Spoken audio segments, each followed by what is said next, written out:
آپ مجھے بتائیں، آپ دوسرے بندوں کو پوائنٹ آؤٹ کرتے ہیں کہ آپ کی خدمات کیا ہیں، آپ نے کیا کیے ہیں، آپ یہ ہیں، آپ وہ ہیں، تم طلاق فلاں دمکاں، آپ نے کیا کیا ہے؟ آپ پہ میں روشنی ڈالوں۔ آپ کی اگر جو صحافت ہے، جو آپ نے پاکستان کی تاریخ میں بہت بڑے گول کھلائے ہیں، آپ نے بھانڈوں کو، مراسیوں کو بٹھایا ہے لا کے میڈیا کے اوپر، اور وہ بھانڈ اور مراسی آج کل جو پاکستان کے نوجوانوں کا حال کر رہے ہیں، ینگسٹر کا حال کر رہے ہیں، جس طرح کی وہ زبان استعمال کر رہے ہیں، وہ سب کے سامنے ہے۔ وہ مراسیوں کی جو زبانیں ہیں وہ کسی سے ڈھکی چھپی نہیں ہوئی۔ اس کے بعد آپ کا کرتوت یہ ہے کہ آپ اپنے شو کے دوران ایک خوبصورت لڑکی کو سامنے بٹھا کے اور اس کو جگتوں کے، ان مراسیوں کی جگتوں کے اوپر ہنساتے ہیں، اور پھر اس کے اوپر کیمرہ لگواتے ہیں کہ یہ بھی ہنس رہی ہے۔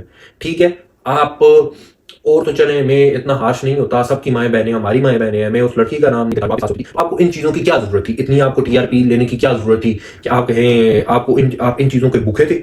آپ ابھی بہت زیادہ عزت و نفس والے اور ظرف والے انسان بن رہے ہیں کہ میں ماشاءاللہ اللہ کے فضل سے ادھر آ گیا ہوں اور بڑا کچھ کر رہا ہوں، اور سب کچھ آپ کے دعوے ساروں کے سامنے ہیں۔ باقی جو سہیل احمد صاحب کے ساتھ آپ کی تو تکرار ہوئی، جو انہوں نے آپ کے بارے میں کہا، وہ بھی سارے ناظرین جانتے ہیں ہمارے کہ انہوں نے بھی آپ کے بارے میں کیا الفاظ کہے۔ یا اور دوسری بات یہ ہے کہ آپ کی خدمات تو میں نے کچھ عرض کر دی، یہ صرف تھوڑی سی خدمات تھیں۔ آپ کا نظریہ یہ ہے دوسرے لوگوں کے بارے میں کہ آپ جو قاسم علی شاہ صاحب ہیں، جو نوجوانوں کو موٹیویٹ کرتے ہیں، جو نوجوانوں کو موٹیویشن دیتے ہیں، اور ان کو آپ یہ کہہ رہے ہیں کہ میں اس وقت اس طرح ہاتھ ہلا کے کہ جو کھچ دیکھ رہا ہوں اس سے بڑی کھچ کوئی نہیں ہے۔ سر، میں آپ کے گوشت گوار یہ بات کرنا چاہتا ہوں یوٹیوب کے نظریے سے، کیونکہ آپ بھی میرے ادھر پڑوس میں بیٹھے ہیں، انگلینڈ میں بھی ادھر ہی ہوں، انگلینڈ میں ہی، تو آپ کے پڑوس میں ہی آپ کو یہ بات میں گوشت گوار کروا دینا چاہتا ہوں کہ کھچ وہ نہیں ہے، دراصل میں کھچ آپ ہے۔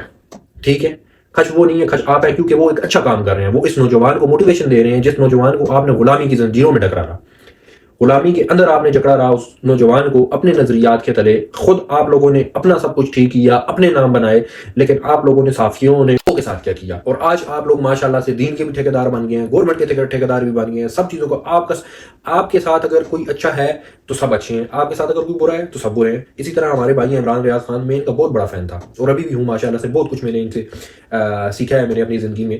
بٹ یہ شروع میں یہ اچھے ولاگز کرتے تھے، ٹو دا پوائنٹ، اور یہ اس طرح سے سنسنی نہیں پھیلاتے تھے، اوپر تھمبنیلز میں یہ ہو گیا وہ ہوگا اور بیچ میں بات کچھ نہیں، ایک بات کوئی 13 منٹ تک رگڑتے رہے۔ ٹھیک ہے، تو عمران ریاض خان صاحب کہتے ہیں کہ میں کبھی جنرل سے ملا نہیں ہوں یا اس طرح کی میں نے کوئی میٹنگز نہیں کی، تو آپ کیا وہ جو ایک کلپ بہت مشہور ہوا تھا کہ تم نے کہا تھا یہ چور ہیں، ہم نے مانا، تم نے کہا تھا یہ لٹیرے ہیں، ہم نے مانا، تم نے کہا تھا یہ ڈاکو ہیں، ہم نے مانا، اور اب یہ ہیں۔ تو آپ کو کوئی کالا ہی تھی عمران ریاض صاحب، یا کوئی آپ کو میرے خیال سے خط لکھے گئے تھے، ملاقات نہیں ہوئی تھی؟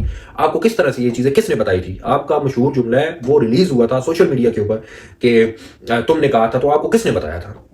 ظاہر بات ہے، چیزیں اگر عوام کی طرح سامنے ہوتی تو ہمیں بھی عوام کی طرح پتہ ہوتی ساری۔ میں کسی پارٹی کی فیور نہیں لے رہا، میں نے الحمدللہ اپنے الیکشن میں ووٹ کیا ہے، اپنے لیڈر کو ووٹ کیا ہے، اور اس لیڈر کا نام ہے عمران خان نام ہے۔ بٹ میں نے جو کمی محسوس کی ہے آج کل سوشل میڈیا کے اوپر، خصوصی طور پہ آپ لوگوں نے اپنے ویورز اور اپنے پیسوں کے لیے اس نوجوان قوم کو، جس میں میجورٹی نوجوانوں کی ہے، ٹرک کی بتی کے پیچھے لگایا ہوا ہے اور مایوسی پھیلا دی ہے۔ پاکستان میں اس وقت ہر بندہ مایوسی کا شکار ہے۔ کس وجہ سے مایوسی ہے جی؟ یہاں پہ یہ نہیں ہے، یہاں پہ یہ نہیں ہے، یہاں پہ یہ مسئلہ ہے۔ بھائی جان، مسئلے ہر جگہ پہ ہیں، مسئلے آپ امریکہ میں چلے جائیں، انگلینڈ میں چلے جائیں، فرانس میں چلے جائیں، جرمنی میں چلے جائیں، مسئلے ہر جگہ پہ ہیں۔ وہاں پہ مسئلوں کی کوئی ایک نئی قسم ہوگی اور یہاں پہ مسئلوں کی تھوڑی علیحدہ قسم ہے۔ بٹ یہ ہے کہ آپ نے کبھی اس چیز پہ غور کیا کہ کبھی آپ نے ان لوگوں نے آپ کو پاکستان کو فائدہ بھی گنوایا؟ کبھی کوئی پاکستان کی خوبصورتی، کبھی پاکستان کی خصوصیات بھی ان لوگوں نے آپ کو گنوائی ہو، خصوصی طور پہ ان دنوں میں جب ان کی اسٹیبلشمنٹ کے ساتھ بن نہیں رہی؟ انشاءاللہ ہم اسٹیبلشمنٹ کو بھی رگڑیں گے۔